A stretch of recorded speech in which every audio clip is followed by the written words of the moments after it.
विका think SSC के application पे बहुत बहुत स्वागत है। कैसे हैं आप सब लोग? मैं उम्मीद करती हूँ कि आप सब लोग बहुत ही अच्छे होंगे और बहुत अच्छे से अपने क्लासेस कंटिन्यू किए होंगे। आ जाइए लाइव, फिर अपने आज की क्लास स्टार्ट करते हैं। अच्छा, कल की क्लास, कल इंटरनेट बहुत ज्यादा बफर हो रहा था, मतलब क्लास हो ही नहीं पाई थी। 25-30 मिनट की क्लास हो पाई थी, आपके बैच में क्लास ही नहीं हो पाई थी। चलो फिर, कल एक तो बच्चे भी लाइव नहीं आए थे बैच में, वैसे ही पढ़ाने का मन नहीं हो रहा था, बच्चे सब देख रहे थे चंद्रयान की लैंडिंग। हाँ जी, राहुल यादव आ चुके हैं, स्वरण, प्रज्ञा, जैना आ चुके हैं, आर्यन चौधरी, नीलम वर्मा, राजेश कुमार, पंकज, अंशु मिश्रा, कुलदीप जाटव, लक्ष्मी लोधी। सबको गुड इवनिंग, सबको राम राम, नमस्ते, जय श्री अपना राम राम। और इसके अलावा जैसे भी क्लास स्टार्ट करते हैं, अस्सलाम वालेकुम। चलो आज अपनी क्लास स्टार्ट करते हैं। हम लास्ट क्लास में क्या चैप्टर स्टार्ट किए थे? हमने एंडोक्राइन सिस्टम स्टार्ट किया था। एंडोक्राइन सिस्टम में हमने कितना क्या पढ़ लिया था, थोड़ा सा रिवीजन करवा देती हूँ। देखो, हमारे चैप्टर का नाम है एंडोक्राइन सिस्टम, अंतःस्रावी तंत्र। इससे पहले मैंने आपको कल की क्लास में यह पढ़ा दिया था, अगर किसी बच्चे ने नहीं देखी है तो प्लीज वो क्लास देख लेना, कि ग्लैंड्स क्या होती हैं। ग्लैंड्स का मतलब होता है ग्रंथियां। ऐसा कोई भी ऑर्गन या ऐसा टिश्यूज का ग्रुप जो कोई भी चीज हमारे बॉडी में सिक्रीट करे, कोई चीज सिक्रीट करे, उसको हम क्या बोलते हैं? उसको हम ग्लैंड या ग्रंथि बोलते हैं। 3 टाइप की ग्लैंड्स होती हैं। पहला एक्सोक्राइन। एक्सोक्राइन का मतलब होता है बहिःस्रावी ग्रंथि, जो अपना श्रावण अपने पास ना रखे, अपने से बाहर किसी दूसरे ऑर्गन में, या हो सकता है हमारे शरीर से ही बाहर निकाल दे। और उनका श्रावण क्या होगा? या तो जूस होगा या रस आपका, साथ में उस जिसमें एंजाइम हो भी सकते हैं, नहीं भी हो सकते हैं। उसको हम एक्सोक्राइन या बहिःस्रावी ग्रंथि कहते हैं। उसके बाद 2 नंबर पे हमने पढ़ी थी ऐसी ग्लैंड्स जो क्या बनाती हैं? ऐसी ग्लैंड्स, ऐसी ग्रंथियां जो हॉर्मोन्स बनाती हैं, जो हमारे बॉडी में हार्मोन सिक्रीट करने का काम करती हैं। जो हार्मोन बनाए बच्चों, उसको क्या बोलते हैं? हम एंडोक्राइन ग्लैंड्स कहते हैं। और कल की क्लास में मैंने पढ़ा दिया था कि एंडोक्राइन ग्लैंड्स होती हैं वो पाउच जैसी स्ट्रक्चर होती हैं, और इनके पास किसी भी टाइप की कोई डक्ट्स नहीं होती है, नलियां नहीं होती हैं। ये अपना सिक्रेशन, ये अपना श्रावण निकाल देती हैं, और निकालने के बाद इनके पास कौन आता है? इनके पास ब्लड आता है। ब्लड यानी खून, और खून अपने साथ मिक्स कर देता है क्या? हॉर्मोन्स को मिक्स कर देता है। इसीलिए हम बोलते हैं hormones are mixed in blood. हमारे खून में ही हार्मोन घुले हुए होते हैं। जब भी हम कभी भी किसी भी टाइप का कोई हार्मोन का टेस्ट करवाते हैं तो डॉक्टर हमारा ब्लड ही निकालता है। क्यों निकालता है? क्योंकि ब्लड के अंदर ही तो हार्मोन्स मिक्स होते हैं। ठीक है, ये बात हम पढ़ चुके थे। अब आज से हमारा ये चैप्टर शुरू हो रहा है, एंडोक्राइन सिस्टम। लेकिन मैंने चैप्टर को स्टार्ट करने से पहले थोड़ी सी बातें आपको बता दी, ताकि आपको कोई प्रॉब्लम ना हो जानने में। ह्यूमन बॉडी में ऐसी ग्लैंड्स कितनी हैं जो हार्मोन बनाए? ऐसी 9 होती हैं। एंडोक्राइन सिस्टम में, यानी ह्यूमन एंडोक्राइन सिस्टम में, यानी हमारे बॉडी में 9 ऐसी ग्लैंड्स हैं जो दिन रात हमारे बॉडी में हार्मोन्स बना रही हैं, हार्मोन्स बना रही हैं। और यही एग्जाम में क्वेश्चन आते हैं। आपने अगर देखे हैं प्रीवियस ईयर के क्वेश्चंस, नहीं देखे तो सुन लो कैसे आते हैं। कौन सी ग्लैंड से कौन सा हार्मोन निकलता है? जैसे आपसे पूछेगा एडीएच हार्मोन कौन बनाता है, ऑक्सीटोसिन कौन बनाता है, प्रोजेस्टेरोन, एस्ट्रोजन, टेस्टोस्टेरोन, ये हार्मोन्स कौन बनाता है? कौन सी ग्रंथि कौन सा हार्मोन बनाती है? फिर एग्जामिनर पूछता है कि किस हार्मोन का क्या काम है। जैसे आपसे पूछ लेगा हमारे बॉडी के टेम्परेचर को रेगुलेट कौन सा हार्मोन करता है। आपने कभी सुना है, नहीं सुना है, मुझे नहीं पता, लेकिन ऐसे एग्जाम में क्वेश्चन आते हैं, है ना। जो लड़कियां होती हैं उनके अंदर दूध बनाने वाला हार्मोन कौन सा होता है? फिर दूध को बाहर इजैक्यूलेट करने वाला हार्मोन क्या होता है? कुछ ऐसे क्वेश्चन आ जाते हैं। कुछ आते हैं कौन सी ग्लैंड कहां पाई जाती है। जैसे आपसे पूछ ले किडनी के ऊपर कौन सी ग्लैंड होती है, ब्रेन में कौन कौन सी ग्रंथियां होती हैं, गले में कौन सी ग्रंथि होती है, चेस्ट में कौन सी ग्लैंड होती है, कौन सी ग्रंथि होती है। तो ऐसे करके बहुत सारे क्वेश्चन बनते हैं। ये चैप्टर ना, पहले इस चैप्टर से ना एसएससी वैसेसी भी क्वेश्चन नहीं पूछता था, लेकिन आजकल तो आप कांस्टेबल से लेकर कोई भी एग्जाम दो, एंडोक्राइन सिस्टम से भर भर के क्वेश्चन आते हैं। इसलिए मैंने इस चैप्टर को पहले उठा लिया, ना कि मैंने आपको सेल वाला करवाया। इसके बाद हम नेक्स्ट चैप्टर सेल वाला पढ़ेंगे। ओके, तो ह्यूमन बॉडी में टोटल कितनी एंडोक्राइन ग्लैंड्स होती हैं? 9 होती हैं। अब ये 9 कैसे होती है, कहां होती है, इनकी लोकेशन कैसे होती है, ये जरा सुनने की कोशिश करो। ठीक है, एक एक करके सब पहले 9 की 9 नाम लिखते जाओ बच्चा। सबसे पहले यहां से स्टार्ट करेंगे, ऊपर से स्टार्ट करेंगे, ऐसे धीरे धीरे आएंगे कि कौन सी ग्लैंड का कहां पे लोकेशन है। तो सबसे ऊपर ये क्या है? ये तो मैम हमारी खोपड़ी है। इस खोपड़ी के अंदर क्या है? ब्रेन, आपका दिमाग है। और दिमाग में क्या होता है? तीन ग्लैंड होती हैं। हाँ, हम बात करेंगे बच्चा, अभी हम बात करेंगे किसके बारे में, हार्मोन क्या होते हैं सब बताऊंगी मैं, कितने टाइप के होते हैं सारी बातें करूंगी मैं, हार्मोन्स किसके बने हुए होते हैं सब बताऊंगी। अभी पहले एंडोक्राइन ग्लैंड के नाम लिख ले, पहले इनकी लोकेशन देख ले, नाम जान ले, फिर ये सब हार्मोन बनाती हैं तो हार्मोन के बारे में आपको पढ़ाएंगे। तो यहां से शुरू करो, यानी कि ये आपका क्या है, क्रैनियम है, ये आपका कपाल है। इस कपाल के अंदर आपका ब्रेन होता है, आपका दिमाग होता है, और दिमाग में सबसे ज्यादा ग्रंथियां होती हैं कितनी, तीन। ह्यूमन ब्रेन के अंदर तीन एंडोक्राइन ग्लैंड होती हैं, मानव मस्तिष्क के अंदर तीन अंतःस्रावी ग्रंथियां होती हैं। कौन कौन सी, पहले नाम लिखना बच्चा, उसके बाद हम बात करेंगे। नंबर 1 पे आती है हाइपोथैलेमस। एक नंबर पे जो ह्यूमन ब्रेन में ग्रंथि होती है उसका नाम हाइपोथैलेमस होता है। सेम नाम हिंदी में है, हिंदी में कोई नाम अलग होगा वो भी मैं आपको नोट डाउन करवा दूंगी। दूसरी होती है pineal body gland. Pineal body gland, इस ग्रंथि की खोज के लिए नोबेल प्राइज भी मिला हुआ है। हिंदी में लिखोगे पीनियल काय ग्रंथि। दूसरी जो हमारे ब्रेन के अंदर ग्रंथि होती है उसको पीनियल काय ग्रंथि कहते हैं। और जो 3 नंबर पे आती है उसका नाम होता है पिट्यूटरी ग्लैंड। इसके बारे में आपने सुन रखा होगा कि हमारे बॉडी में एक पिट्यूटरी ग्लैंड होती है, इसके बारे में बहुत सारे बच्चों ने सुना होगा कि ये हमारे शरीर की सबसे छोटी एंडोक्राइन ग्लैंड होती है, ऐसे कुछ करके आपने पॉइंट सुने होंगे। पिट्यूटरी ग्लैंड, हिंदी में बोलते हैं इसको पीयूष ग्रंथि, लेकिन कभी कभी ना हिंदी में पिट्यूटरी ही टाइप हो जाता है। तो आप जो भी हिंदी मीडियम वाले बच्चा है वो दोनों शब्द लिखने की कोशिश करें। तो इन तीनों की लोकेशन में लिख दूं, इन तीनों का स्थान कहां होता है, ये हमारे ह्यूमन ब्रेन में होती है, हमारे मस्तिष्क में होती है। जैसे मैं आपको एक फोटो दिखा के समझाने की कोशिश करती हूं कि ये लड़का है, ये लड़की है, ठीक है, दोनों का दिमाग तो दिमाग ही है ना। तो इस लड़के के दिमाग में भी 3 है, इस लड़की के दिमाग में भी 3 है। देखो कौन कौन सी, इस चीज को ऐसे पढ़ने की कोशिश करना। ये यहां पर दिखा रखी है कि ब्रेन में, ये आपका दिमाग है, ये आपका दिमाग है, फूल जैसा, फूल दिख रहा है ना ऐसा। ये हाइपोथैलेमस, पिट्यूटरी और पीनियल, ये तीनों ही मैंने बताई आपको कि ह्यूमन ब्रेन में 3 ग्लैंड होती हैं। तो एग्जाम का पहला क्वेश्चन तो यही बन गया कि भैया पिट्यूटरी कहां होती है, हाइपोथैलेमस कहां होती है, पीनियल बॉडी ग्लैंड कहां होती है, पीनियल काय ग्रंथि कहां होती है। आप कहोगे तीनों की तीनों लोकेशन इनकी ब्रेन में होती है। अब बात ये आती है कि एग्जाम में अगर ऐसे क्वेश्चन आ जाए कौन से ऑर्गन में सबसे ज्यादा ग्रंथियां होती हैं, तब भी आपका आंसर ब्रेन होगा। ब्रेन इकलौता ऐसा ऑर्गन है जिसके पास 3 एंडोक्राइन ग्लैंड है। हो गया, अब ब्रेन हो गया, ये वाला पार्ट कंप्लीट हो गया। फेस पे कोई भी एंडोक्राइन ग्लैंड नहीं होती है, तो फेस को छोड़ दो। अब आया गला, तो गले वाले पार्ट में देखो कौन कौन सी होती हैं। एक होता है थायराइड और एक थायराइड के पीछे की तरफ होती है पैराथायराइड। तो ये लड़के का गला है, ये लड़की का गला है। बटरफ्लाई होती है ना, तितली होती है, तितली के जैसी थायराइड ग्लैंड होती है। तो नेक्स्ट लिखो, अब 4 नंबर पे एंडोक्राइन ग्लैंड का नाम लिखो, thyroid gland. Thyroid gland, Hindi में थायराइड ग्लैंड ही लिखा हुआ आ जाएगा, या हो सकता है हिंदी में अवटु ग्रंथि भी बोलते हैं इसको। अवटु ग्रंथि कहां पे होती है बच्चा, लिख दो थ्रोट में, गले में। अभी मैं इन सबका सारे बातें बताऊंगी कौन सी कैसी दिखती है ना, दिखने में थ्रोट में होती है, गले में होती है। और जैसे देखो थायराइड ना कुछ ऐसी होती है, देखना बच्चा, तितली देखिए ना, तितली की जैसी होती है दिखने में, ऐसी ऐसे थायराइड होती है। और ये जो थायराइड के 4 किनारे हैं ना, 1 किनारा, 2 किनारा, 3 किनारा, 4 किनारा, इन्हीं चारों किनारों पे 4 पैराथायराइड भी होती हैं।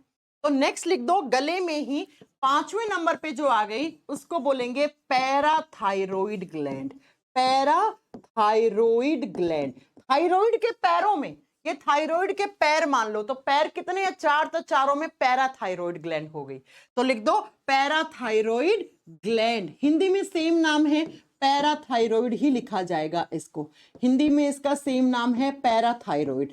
और ये भी कहां होती है, तो इसकी लोकेशन भी क्या लिखोगे आप, मैम ये भी थ्रोट में ही होती है, ये भी गले में होती है। तो देखो जरा, ब्रेन में 3 हो गई, गले में 2 हो गई, तो इस तरीके से 5 हो गई, टोटल 5 हो गई। चलो अब आते हैं गले के बाद क्या आता है, चेस्ट वाला पार्ट, छाती वाला भाग है ना। और छाती वाले भाग में एक ही एंडोक्राइन होती है जिसका नाम होता है थाइमस ग्लैंड। तो इसके बारे में लिख दो थाइमस ग्लैंड, हिंदी में सेम नाम लिखा जाता है थाइमस ग्रंथि, हिंदी में थाइमस ग्रंथि। और ये कहां होती है, तो इसकी लोकेशन लिखना, ये चेस्ट में होती है, छाती में, वक्षीय गुहा में। चेस्ट कैविटी में पाई जाती है, चेस्ट कैविटी में पाई जाती है, छाती में पाई जाती है वक्षीय गुहा। मैं अभी आपको इसकी फोटो भी दिखाती हूं कि कहां पे होती है। ये देखो फोटो, ये लड़का ये लड़की दोनों बने हुए दिख रहे होंगे आपको। तो इसकी ये रही थाइमस, इसकी ये रही थाइमस। तो गले के नीचे की तरफ यहां पे कुछ छाती में आपकी थाइमस ग्लैंड पाई जाती है। ठीक है, प्रोटीन से जो डाइजेशन करते हैं उससे अमाइनो एसिड बनता है, उसी को कैटाबॉलिक प्रोसेस कहते हैं ना। बच्चा मैं पढ़ा चुकी हूँ इंट्रोडक्शन वाले पार्ट में कि कैटाबॉलिक का मतलब होता है ब्रेक डाउन, बड़ा छोटे में टूटता है तो उसे कैटाबॉलिक कहते हैं। तो बिल्कुल यही कैटाबॉलिक है। और जब अमीनो एसिड मिलके प्रोटीन बनाते हैं that is anabolic process. Rajesh Kumar आप बिल्कुल सही लिख रहे हैं। ओके बच्चा, थाइमस का पता लग गया, चलो आ जाओ। अब आता है आपकी नेक्स्ट जो ग्लैंड होती है वो कौन सी आती है। अगली आती है बच्चा, आपको मैंने कल की क्लास में बताया था पेनक्रियास। मैम आपने पेनक्रियास तो एक्सोक्राइन में भी लिखी थी। अरे आपको याद होगा मैंने कहा था जो पेनक्रियास होती है, जो अग्नाशय होती है, वो एक्सो और एंडो दोनों की तरह काम करती है। वो बहिश्रावी और अंतःश्रावी दोनों की तरह काम करती है। मैंने कहा था ना pancreas is a mixed gland, ये तो एक मिश्रित ग्रंथि है। ये एक्सोक्राइन और एंडोक्राइन दोनों की भांति व्यवहार करती है, ये दोनों की तरह बिहेव करती है, इसलिए एक्सोक्राइन एंडोक्राइन दोनों में इसको लिखा जाता है। तो लिखना तो पड़ेगा ना, हम जब एंडोक्राइन लिख रहे हैं तो पेनक्रियास को एंडोक्राइन में भी लिखना पड़ेगा। यहाँ पे हमें पढ़ना भी पड़ेगा कि पेनक्रियास कौन कौन से हार्मोन बनाती है, तो इसलिए हमने यहाँ पे लिख दिया। अब पेनक्रियास कहाँ था आप याद करो, मैंने बताया था ये लीवर से जस्ट नीचे की तरफ यहाँ पर पेड़ के पत्ते जैसा ऑर्गन था, है ना, जिसको हमने पेनक्रियास या अग्नाशय बोला था। तो बच्चों पेनक्रियास होता है abdominal cavity, abdominal cavity. Abdominal का मतलब होता है उदर गुहा, उदर का मतलब जहां पे पेट पाया जाता है, पेट से जस्ट नीचे की तरफ पेनक्रियास लगा हुआ होता है। तो ये जो आपका चेस्ट वाला पार्ट खत्म हो गया, फिर ये वाला जो हिस्सा है ना यहां से शुरू होता है, इसको एब्डोमिनल कैविटी बोलते हैं साइंस में। ठीक है, तो एब्डोमिनल कैविटी में पेनक्रियास होता है। और याद रखना pancreas is a mixed gland, अग्नाशय एक मिश्रित ग्रंथि है। तो हमें दोनों जगह पढ़ना पड़ेगा, चाहे इसे यहां पढ़ो चाहे वहां पढ़ो, पढ़ाऊंगी तो मैं दोनों जगह ही। हो गया।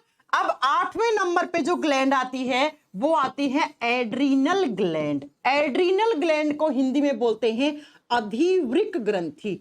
अधिवृक्क, वृक्क का मतलब होता है किडनी, गुर्दे, गुर्दे को हिंदी में वृक्क लिखा जाता है। ठीक है, मतलब शुद्ध हिंदी में अधिवृक्क ग्रंथि।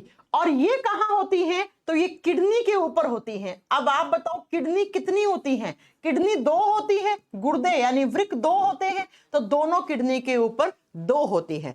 कैसे होती है अभी आपको दिखाती हूं मैं। ये रही आपकी 2 किडनियां, ऐसे सोयाबीन शेप में आपकी 2 किडनी रहती हैं। तो 2 किडनी के ऊपर 2 ही एड्रिनल, ये रही ऐसे। तो ये जब किडनी को हिंदी में क्या लिखते हैं, किडनी को हिंदी में इस तरीके से वृक्क लिखा जाता है। ठीक है, हम लोग तो गुर्दे गुर्दे बोल देते हैं। तो वृक्क के ऊपर अधिवृक्क, वृक्क के ऊपर यानी कि किडनी के अपर साइड पे कौन सी, एड्रीनल ग्लैंड, एड्रीनल ग्लैंड। तो ये हो गई आपकी एड्रीनल ग्लैंड 8वें नंबर की। इसकी लोकेशन लिख दी, लोकेशन मेन है। या तो पूछेगा ये ग्रंथि कहां होती है, या इसका उल्टा पूछेगा गले में कौन सी ग्लैंड है। तो क्वेश्चन चाहे तो ऐसे आए चाहे ऐसे आए, कैसे भी आए हमारा तो कॉन्सेप्ट क्लियर है ना, तो क्वेश्चन कैसे ही आ जाए। ठीक है बच्चों, अब जो 9 नंबर पे ग्लैंड आती है ना उनको हम बोलते हैं रिप्रोडक्टिव ग्लैंड्स, जो रिप्रोडक्शन में हेल्प करती हैं। तो वो लड़के में अलग होती हैं, लड़कियों में अलग होती हैं, लेकिन हम इनको किस नाम से बोलते हैं, हम इनको गोनेड्स नाम से बोलते हैं।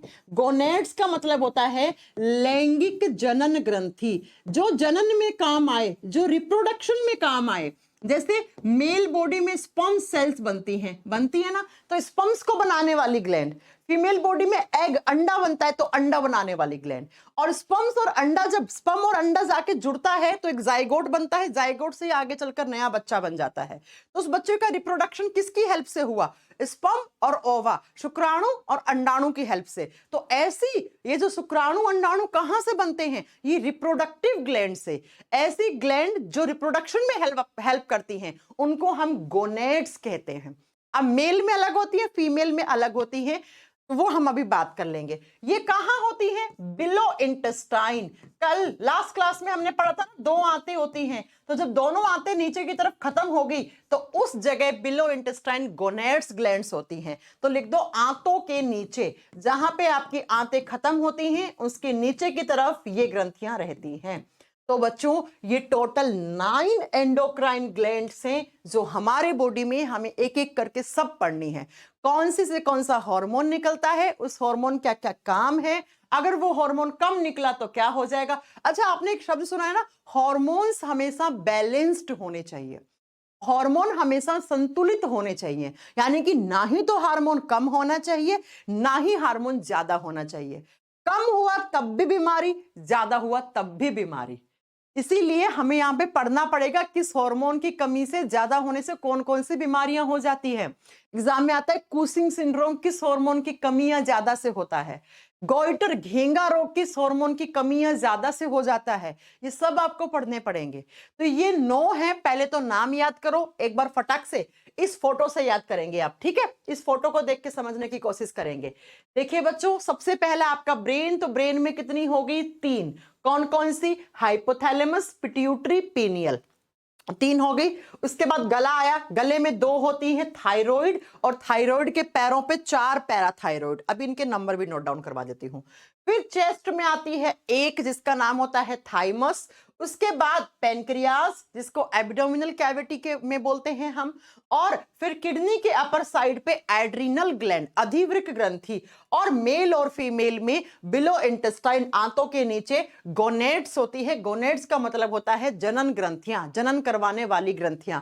इसीलिए यहाँ पे लड़का लड़की दोनों की फोटो अलग लगी, क्योंकि लड़के की गोनेड्स अलग होती हैं, लड़की की अलग होती हैं, क्योंकि लड़का और लड़की में रिप्रोडक्टिव सेल्स अलग अलग टाइप की होती हैं।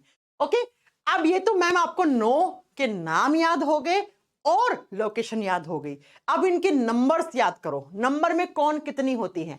हाइपोथैलेमस एक ही होती है, नंबर में संख्या में एक ही होती है, पीनियल भी एक ही होती है, पिट्यूटरी भी एक ही होती है, ये तीनों एक एक ही होती हैं। उसके बाद थायराइड भी एक होती है, पैराथायराइड 4 होती हैं। इसमें लिखते जाओ ना बच्चों आप, ठीक है? इसके आगे नंबरिंग नोट कर लो, नहीं तो ना कंफ्यूज हो जाओगे। देखो, हाइपोथैलेमस एक ही है नंबर में, पीनियल भी एक ही है, पिट्यूटरी भी एक ही है, थायराइड भी एक ही है, लेकिन पैराथायराइड 4 होती है। पैराथायराइड कितनी?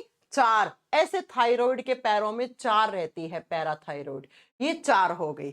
थाइमस एक ही होती है बच्चा। उसके बाद पेनक्रियास एक ही होता है, एड्रीनल 2, किडनी के ऊपर 2 किडनी है तो 2 एड्रीनल होंगी। गोनेड्स लड़के में भी 2, लड़कियों में भी 2, 2 2। तो अब कभी किसकी संख्या पूछ ले कि भैया बताइए जरा पीनियल कितनी होती है,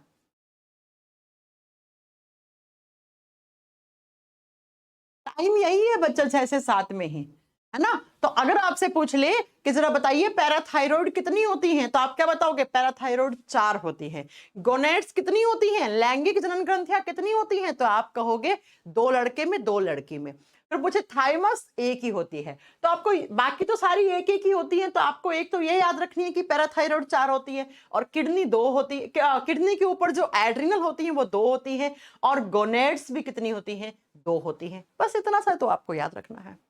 और ये सारी की सारियों का काम एक ही है। ये सारी ग्रंथियां क्या करती हैं? ये सारी ग्रंथियां हमारे बॉडी में एंडोक्राइन सिस्टम बनाती हैं, यानी कि अंतःस्रावी ग्रंथियां कहलाती हैं। ये अंतःस्रावी तंत्र बनाती हैं, यानी कि अंदर ही बनाकर अंदर ही सिक्रीट कर देती हैं किसी चीज को।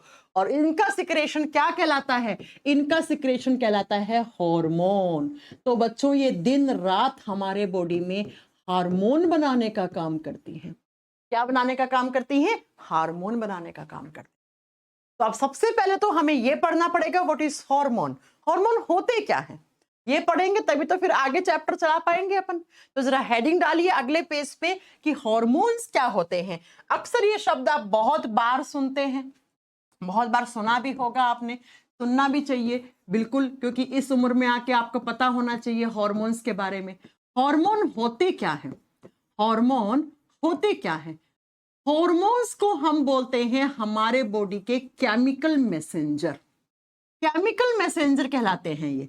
हॉर्मोन्स हमारे बॉडी में मैसेज ट्रांसफर करने का भी काम करते हैं। जैसे एक फेसबुक का मैसेंजर होता है जहां पे आप मैसेज करते हो अपने दोस्त को, अपने यार को, या किसी और को, रिश्तेदार को, है ना। तो वैसे ही हमारे बॉडी में भी मैसेज जाते हैं। अब कहाँ से जाएंगे? बॉडी में क्या है?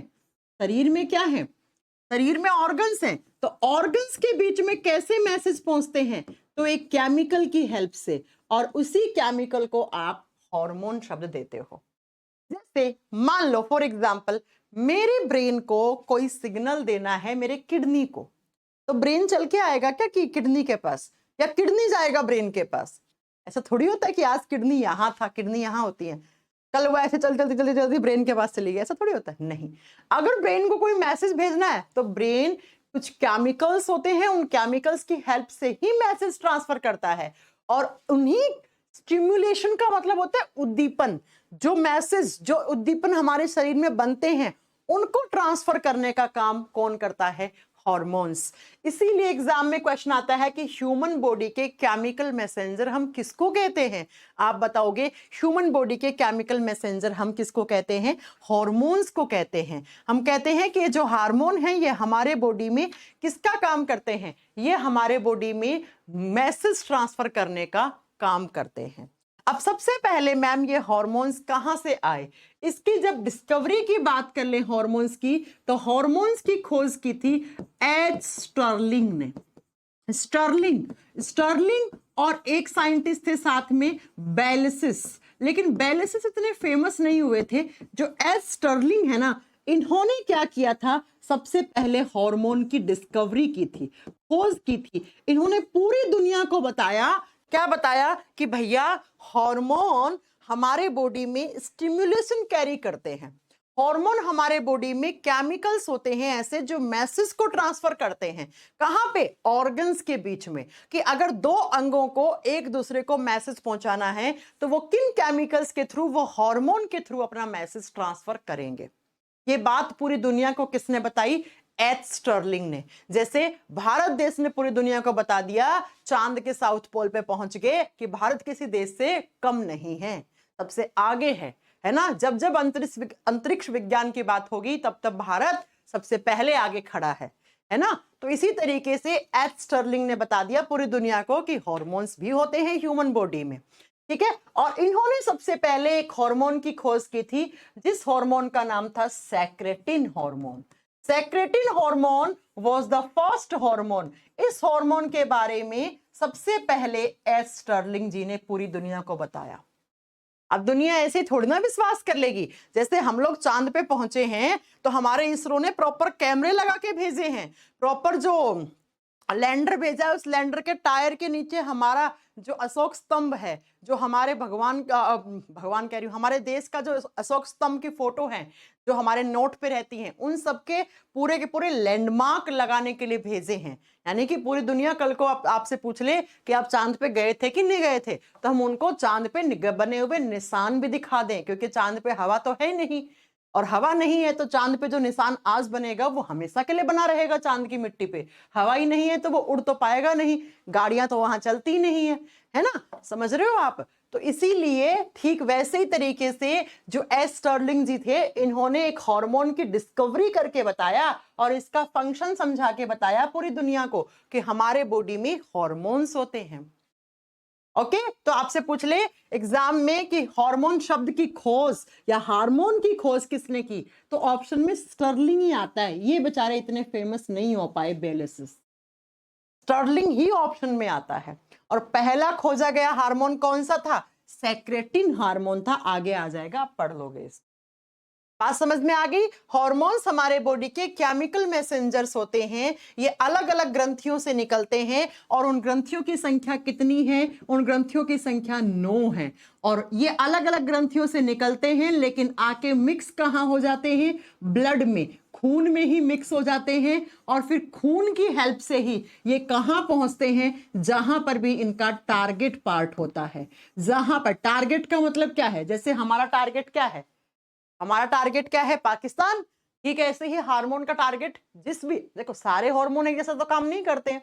एक हार्मोन होगा उसका ये काम होगा, दूसरे हार्मोन का ये काम होगा, तो इसका ये टारगेट है, इसका ये टारगेट है। तो हार्मोन्स ब्लड की हेल्प से अपने टारगेट स्थान पे पहुंचते हैं और जो भी इनका काम होता है वो काम ये बेचारे करते हैं दिन रात।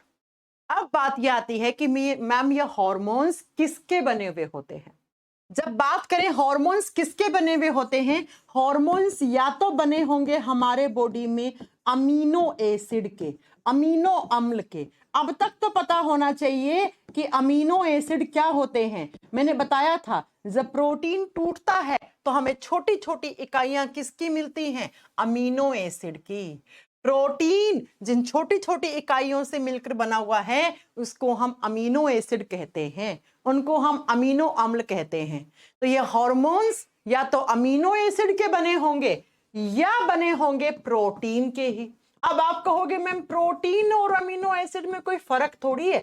भाई क्यों नहीं है फर्क, इतना बड़ा मॉलिक्यूल प्रोटीन है और इतना छोटा छोटा अमीनो एसिड है। आप एक बात बताओ, ये बूंदी है और ये लड्डू है, तो बूंदी और लड्डू में फर्क नहीं होता क्या? होता है ना। किसका फर्क होता है? स्ट्रक्चर का। किसका फर्क होता है बच्चा? स्ट्रक्चर का, संरचना का। तो इन दोनों में स्ट्रक्चर का डिफरेंस है। इन दोनों में किसका डिफरेंस है? स्ट्रक्चर का डिफरेंस है। बात समझ में आई मेरी?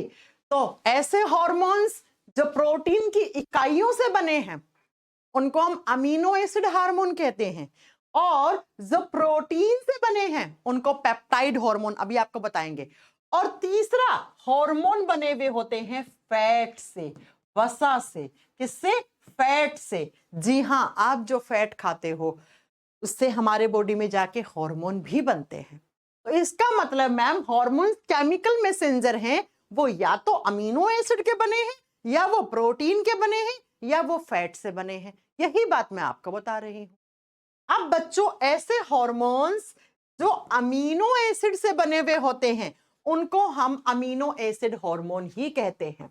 लिख लो, ऐसे हार्मोन जिनका निर्माण अमीनो एसिड से हुआ है उनको हम अमीनो एसिड हार्मोन्स कहते हैं, यानी कि अमीनो अम्ल से बने हुए हार्मोन कहलाते हैं। वो हार्मोन जो प्रोटीन की छोटी छोटी इकाइयों से बना है उसको अमीनो एसिड हार्मोन, जो हार्मोन प्रोटीन से बना है उसको हम पेप्टाइड हार्मोन कहते हैं। अरे याद करो, हमने पढ़ा था प्रोटीन जब टूटता है तो पहले पेप्टाइड मिलता है ना, बताया था ना। तो ऐसा हार्मोन जो प्रोटीन से बना है उसको हम क्या बोलेंगे? उसको हम पेप्टाइड हार्मोन बोलेंगे। और ऐसे हार्मोन्स जो फैट से बने हैं, जो वसा से बने हैं, उनको हम स्टेरॉइड हार्मोन कहते हैं। अरे मैम ये स्टेरॉइड शब्द हमने बहुत बार सुना है। हमने सुना है कि फलाना इंसान ने स्टेरॉइड ज्यादा ले लिए जिम करते समय तो उसको हार्ट अटैक आ गया और वो मर गया। ऐसा आपने सुना है ना? हाँ जी, बॉलीवुड इंडस्ट्री में अक्सर बहुत बार होता है ऐसा, क्योंकि बॉलीवुड वालों को तो क्या शक्ल सूरत के ही पैसे मिलते हैं दिखाने के। हमारे जैसा तो है नहीं, हमारे जैसे तो है नहीं, है ना, कि मेहनत करके पढ़ाई करके 2-2 साल और फिर सरकारी नौकरी मिले। हमारे यहाँ टैलेंट की कदर है, लेकिन वहां तो शक्ल सूरत के ही पैसे कमा लेते हैं वो लोग, करोड़ों रुपए। तो वो लोग क्या करते हैं, जिम विम जाते हैं, अपनी बॉडी बनाते हैं, अपने आप को फिट रखते हैं। जो लड़कियां होती हैं वो फिट रखती हैं, लड़के अपने सिक्स पैक बनाते हैं, एब्स बनाते हैं। तो वो जिम वगैरह के लिए, स्टैमिना बढ़ाने के लिए क्या लेते हैं? स्टेरॉइड। और जब इसी स्टेरॉइड की मात्रा ज्यादा हो जाती है तो फिर उनको लेने के देने पड़ जाते हैं। ये सारी बातें आपको आगे समझ में भी आएंगी। फिलहाल इतना जान लो कि ऐसे हार्मोन जो अमीनो एसिड से बने हैं उनको अमीनो एसिड हार्मोन, जो प्रोटीन से बने हैं उनको पेप्टाइड हार्मोन, जो फैट से बने हैं उनको स्टेरॉइड हार्मोन बोलते हैं। क्या मैम इनके एग्जाम्पल आते हैं मेन एग्जाम में? यस बच्चों, 4 ऑप्शन देगा, पूछेगा इनमें से कौन सा हार्मोन पेप्टाइड हार्मोन है, कौन से हार्मोन का क्या नेचर है, किस हार्मोन की क्या प्रकृति है। भाई जो हार्मोन जिससे बना हुआ होगा उसका नेचर वैसा ही तो होगा। आपका नेचर आपके माँ बाप जैसा ही तो है, पड़ोसियों जैसा थोड़ी ना है, क्योंकि आपके माँ बाप की देन तो आप हो। ठीक है, ऐसे ही अमीनो एसिड से बने हुए हार्मोन, इनका अमीनो एसिड नेचर है। प्रोटीन से बने हुए हैं भाई वो प्रोटीन नेचर के, प्रोटीन प्रकृति के हैं। जो फैट से बने हैं वो स्टेरॉइड हार्मोन है, फैट की प्रकृति के हैं। तो जरा इनके नाम लिखो, जो एग्जाम में इसके एग्जाम्पल आते हैं वो लिखो। ऐसे हार्मोन जो अमीनो एसिड से बने हैं, दो बड़े फेमस हैं जो एग्जाम में आते हैं, लिख दो। एपिनेफ्रीन हार्मोन, हिंदी में सेम नाम ही है। अब आप में से बहुत सारे बच्चे घबरा जाएंगे, मैम बहुत टफ चैप्टर है, हमें कभी समझ में नहीं आया, स्कूल में भी नहीं आया, कॉलेज में भी नहीं आया। भैया ये हार्मोन के नाम तो याद रखने ही पड़ेंगे, ये मैं अपने घर से नहीं बना के लेके आई हूं, है ना, ये तो याद करने ही पड़ेंगे आपको। एपिनेफ्रीन और दूसरा कॉमा लगा के लिखो नोर एपिनेफ्रीन।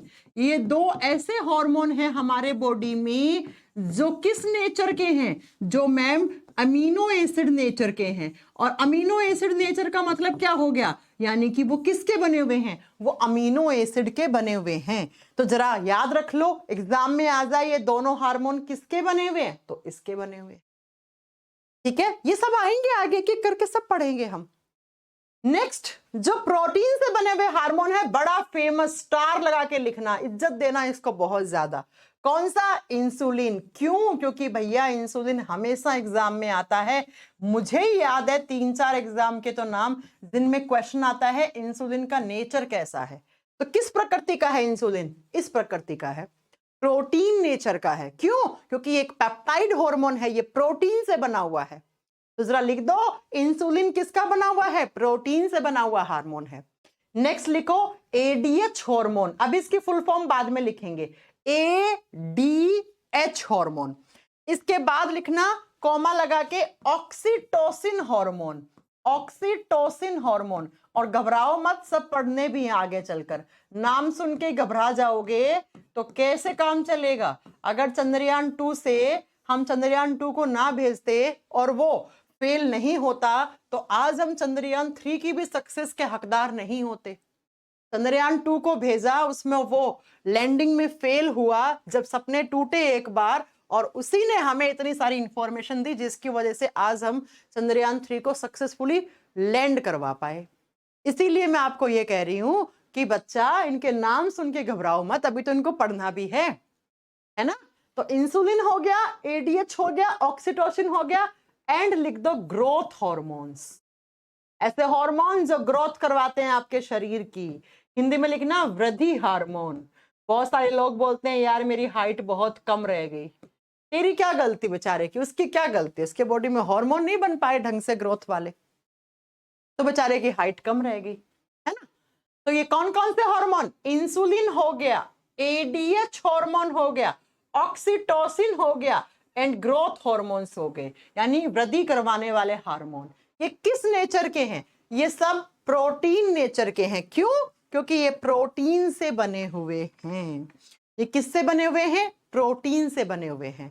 नेक्स्ट लिखो स्टेरॉइड हार्मोन्स के एग्जाम्पल, स्टेरॉइड हार्मोन के उदाहरण लिखो। जैसे लड़कों में बनने वाला testosterone hormone, testosterone. Testosterone hormone किस नेचर का है, तो बता देना टेस्टोस्टेरोन हार्मोन फैट नेचर का है, ये वसा से बना हुआ हार्मोन है।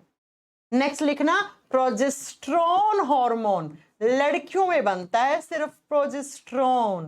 कब, जब भी कोई लड़की प्रेग्नेंट होती है तब उसमें ज्यादा बनता है प्रोजेस्टेरोन। नेक्स्ट लिखो एस्ट्रोजन, इसकी स्पेलिंग देखना, एस्ट्रोजन लिखा जाता है ऐसे, एस्ट्रोजन, ESTROGEN, एस्ट्रोजन हार्मोन ऐसे लिखा जाएगा ना, एस्ट्रोजन, एस्ट्रोजन हो गया। फोर्थ पे आप लिख दो कोर्टिसोल हार्मोन हो गए, कोर्टिसोल, हिंदी में सेम नाम है कोर्टिसोल। ये सारे किस नेचर के हैं बच्चा, एक बार बता दो, ओ भैया हिंदी तो टफ हो गया लिखना, cortisol, cortisol hormone, cortisol hormone. ठीक है, लिख दिए आपने। ये चारों हार्मोन किस नेचर के हैं, ये चारों फैट के नेचर के हैं। अमित कुमार जी, अब आप 40 मिनट क्लास में लेट आओगे, फिर आप हाई लिखोगे तो कैसे काम चलेगा बेटा। इतना लेट मत हो जीवन में, क्योंकि आपसे पहले बहुत सारे लोग हैं। अमित कुमार, अमोद कुमार, इतना लेट क्यों आ रहे हो। हाँ जी, हो गया। तो अमीनो एसिड प्रोटीन, फैट। आपको पता लग गया हमारे बॉडी में टोटल कितनी ग्रंथियां हैं जो हार्मोन बनाती हैं? 5 और 4 कितने होते हैं? 9। 9 दिन रात हार्मोन बना रहे हैं।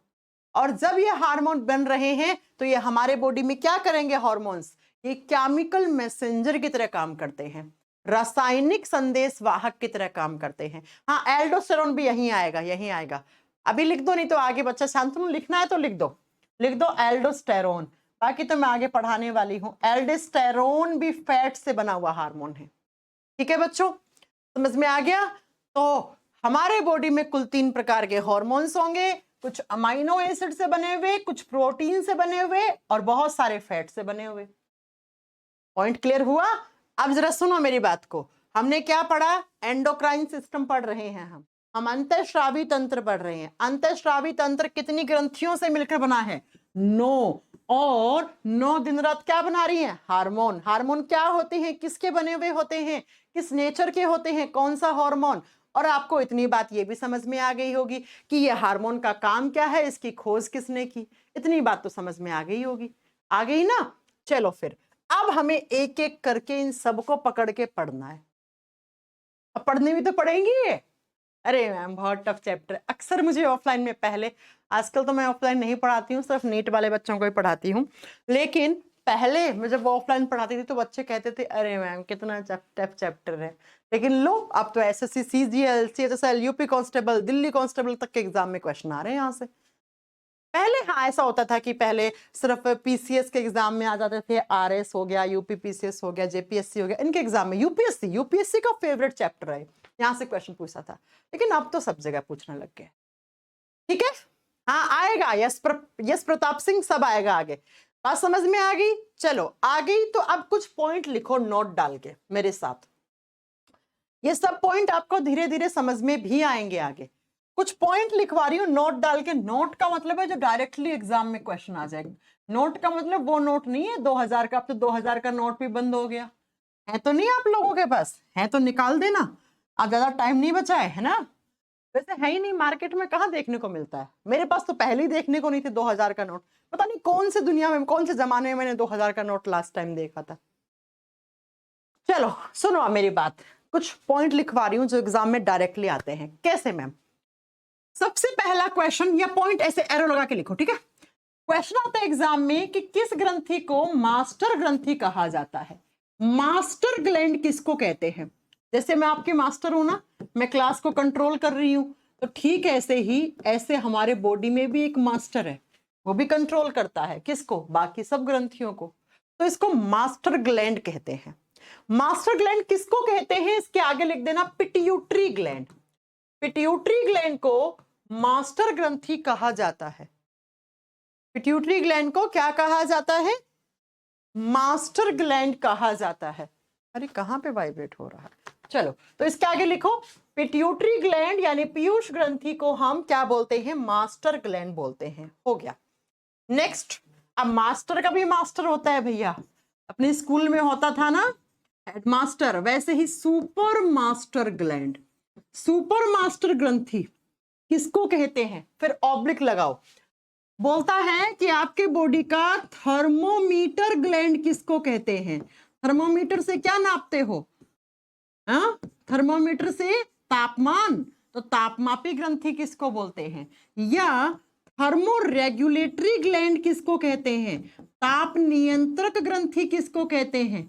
थर्मो रेगुलेटरी यानी जो आपके शरीर के तापमान पे नियंत्रण करती है, तो आप लिख दो ताप नियंत्रक हो गया। या तापमापी ग्रंथि या सुपर मास्टर ग्रंथि किसके नाम है? ये तीनों ही नाम किसके हैं? ये तीनों ही नाम होते हैं आपकी हाइपोथैलेमस के। तो क्वेश्चन तो आ सकता है, क्वेश्चन बने कि नहीं बने? बिल्कुल बन गए।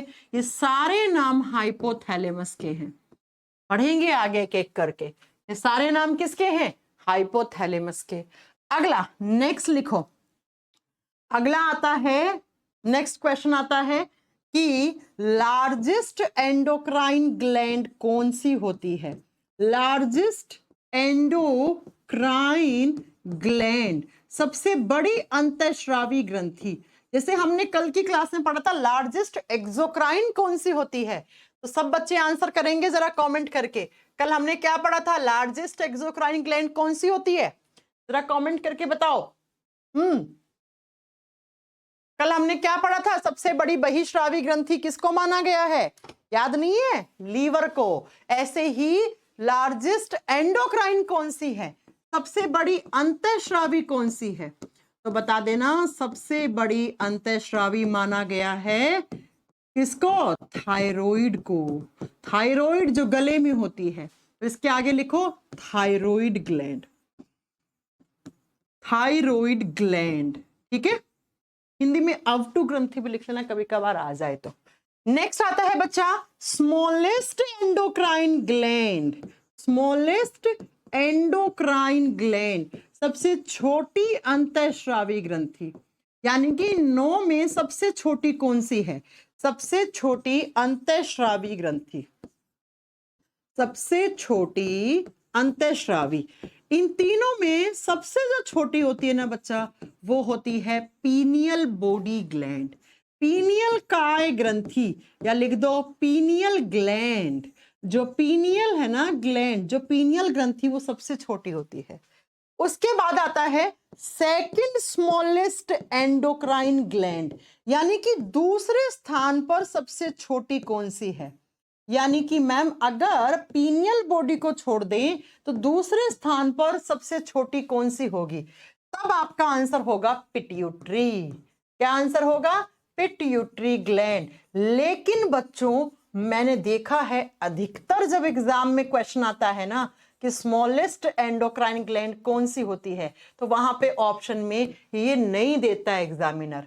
तो अब आप ऐसे मत सोचना कि मैम ने पीनियल पढ़ाया था तो फिर मैं पीनियल ही लिखूंगा, ऑप्शन में है नहीं तो मैं तो छोड़ के आ जाऊंगा। ना ना ना ना, एग्जामिनर के हिसाब से चलना है हमें, मैम के हिसाब से नहीं चलना। देखो पीनियल सबसे छोटी है, इस बात को कोई डिनाई नहीं कर सकता। NCERT is the last fact, NCERT में जो लिखा है वो सच लिखा है, ठीक है। तो एनसीईआरटी में लिखा है कि पीनियल बॉडी ग्लैंड सबसे छोटी एंडोक्राइन ग्लैंड होती है, लेकिन पीनियल को छोड़ दो तो उसके बाद कौन सी छोटी है, पिट्यूटरी। तो अक्सर जब वनडे एग्जाम में क्वेश्चन आता है ना तो इसका आंसर पिट्यूटरी रहता है, क्योंकि ऑप्शन में ये नहीं रहता है, ये नहीं रहता है।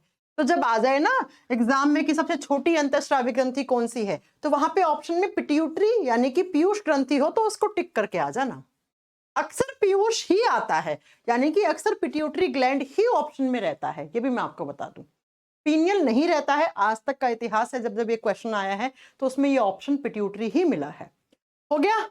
उसके बाद नेक्स्ट लिखो बच्चा, नेक्स्ट क्या आता है, अगला क्वेश्चन आता है कि किस ग्रंथि को इमरजेंसी ग्लैंड बोलते हैं। इमरजेंसी का मतलब क्या होता है भैया, जैसे हमारे देश में इमरजेंसी लगी थी ना, कब कब लगी थी, इमरजेंसी ग्लैंड। इमरजेंसी ग्लैंड का मतलब होता है आपातकालीन ग्रंथि, यानी कि ऐसी ग्रंथि जब वो तभी हार्मोन बनाएगी जब कोई आपातकालीन स्थिति लग गई हो।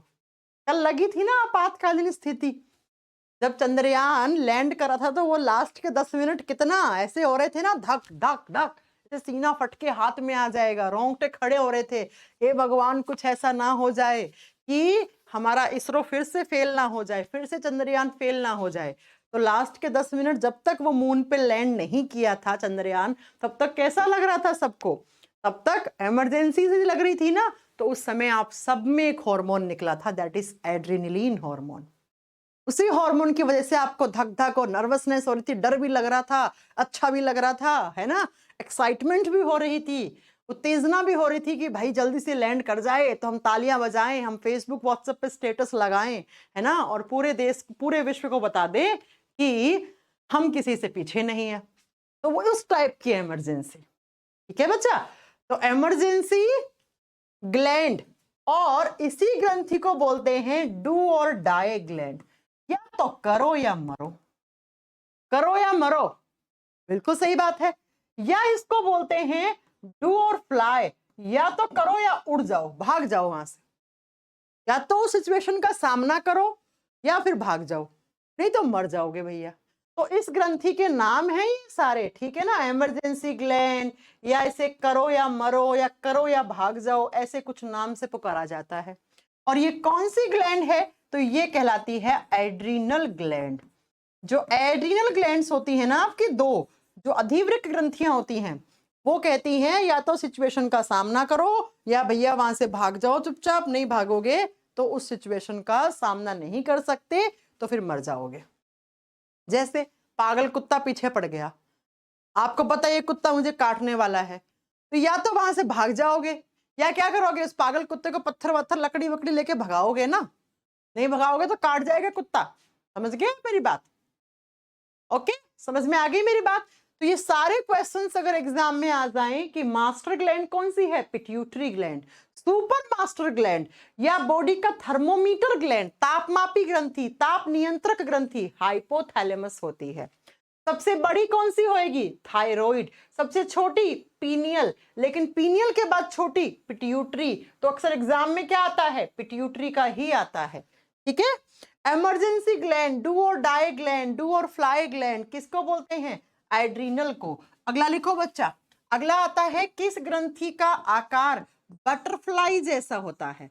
बटरफ्लाई का मतलब क्या होता है, बटरफ्लाई का मतलब होता है तितली, यानी कि तितली के आकार की या कुछ ऐसी दिखती है, एच शेप में, ऐसे ऐसी, ओहो गलत बना दिया, एच ऐसी दिखती है, ऐसे ही तो तितली दिखती है, ऐसी दिखती है। तो ये एच आकार की हो गई ना, तो एग्जाम में आ जाए एच आकार की ग्रंथि कौन सी है या तितली की आकार की ग्रंथि कौन सी है, तो आपका आंसर होगा थायराइड। थायराइड। और थायराइड कहाँ होती है जरा बताओ कमेंट करके। थायराइड होती है मैम हमारे गले में, थायराइड से थायराइड हार्मोन निकलते हैं। आयोडीन के बारे में सुना होगा, पहले आता था जब हम लोग डीडी नेशनल देखते थे, है ना, डीडी नेशनल पे क्या आता था, नमक कम ही खाओ लेकिन अच्छा खाओ, क्योंकि नमक की कमी से क्या हो सकता है, नमक से आयोडीन मिलता है, और अगर नमक में आयोडीन नहीं लिया, आयोडीन से भरपूर नमक नहीं खा रहे हो तो क्या हो जाएगा, घेंगा रोग, गलगंड रोग, गोइटर हो जाता है, गला ऐसे सूज जाता है बाहर की तरफ। अब तो नहीं है इंडिया में, अब हम सब लोग रॉक सॉल्ट खाते हैं, सब लोग अच्छा नमक खाते हैं अब तो। हाँ जी, बात समझ में आ गई मेरी? तो ये सारे क्वेश्चन अगर एग्जाम में आ गए तो सबके आंसर कर पाओगे। तो ये आपकी क्लास, आज तक की क्लास में हमने क्या क्या पढ़ा, कितनी एंडोक्राइन होती हैं, देखो वापस रिपीट करते हैं, कितनी एंडोक्राइन होती हैं ये पढ़ लिया। उसके बाद हमने पढ़ा किस एंडोक्राइन की लोकेशन कहाँ पे है, फिर हमने पढ़ा ये सब मिलकर क्या बनाती हैं, हार्मोन, हार्मोन कितने टाइप के होते हैं, किसने खोज की, कैसे कैसे, ये पढ़ लिया। फिर हमने कुछ नोट डाल के ओवरव्यू ले लिया इन ग्रंथियों के बारे में। लेकिन बच्चा अब नेक्स्ट क्लास से यानी कल से शुरू होगी एक एक करके ग्रंथियां। कल 3 ग्रंथियां पढ़ेंगे, 3 3 3 6 9, 3 क्लास के बाद ये आपका चैप्टर खत्म होगा। 3 ग्रंथियां कल करेंगे, 3 फिर नेक्स्ट क्लास में करेंगे, 3 फिर नेक्स्ट क्लास में करेंगे, ऐसे करके हम 9 पढ़ लेंगे और ये आपका चैप्टर फिनिश हो जाएगा 3 क्लास के बाद। ठीक है ना? हाँ जी, समझ में आ गई मेरी बात? तो कल से हम 3 ग्रंथियां शुरू कर देंगे। आज की क्लास आपकी यहीं तक थी। अब किसी को भी कोई डाउट है तो मेरे से वो डाउट पूछ लो। जो बच्चा राहुल बार बार कमेंट कर रहा है कि मैम किताब कैसे मिलेगी आपकी, मैंने कहा था ना 1 से 2 दिन दो यार, 1-2 दिन, इस वीकेंड तक मेरी किताब अमेजन फ्लिपकार्ट पे मिलना शुरू हो जाएगी। और मैं स्पेशली आपके बैच में एक वीडियो भी डलवाऊंगी कि कैसे किताब कितने की कैसे क्या मिलेगी। टाटा नमक खाते हैं, बहुत बढ़िया। टाटा का नमक खाओ, टाटा की गाड़ी लो, टाटा के ही, टाटा ने एक नया अपना वही बना दिया ना, जूडियो नाम से एक शोरूम भी खोल दिया है, उसके कपड़े सस्ते आते हैं, क्योंकि रतन टाटा जैसा हीरो देश के लिए बार बार नहीं मिलता है। समझ रहे हो आप? चलो ओके, कोई क्वेश्चन हो तो पूछो यार। अच्छा, आपको इंटरनेशनल ट्वीट्स पढ़ के मजा आ गया? बिल्कुल, मुझे भी आ गया। देख रहे हो सब लोगों की आंखें हैं अभी भारत देश पे, ये भारत ने ऐसा क्या कर दिया, कैसे हो गया ये सब। हाँ ये आएगा, यश प्रताप सिंह से पेनक्रियास पढ़ेंगे, वहां पे आइलेस ऑफ लैंगरहिंस आएगा, डोंट वरी, सब आएगा सब आएगा। ठीक है, थैंक यू मैम, कोई डाउट नहीं है। Islets of Langerhans alpha beta gamma cells को कहते हैं। आएगा बच्चा, यश प्रताप, रुको रुको, सब आएगा। 3 क्लास लगेंगी इस चैप्टर को पढ़ाने में अभी हमें।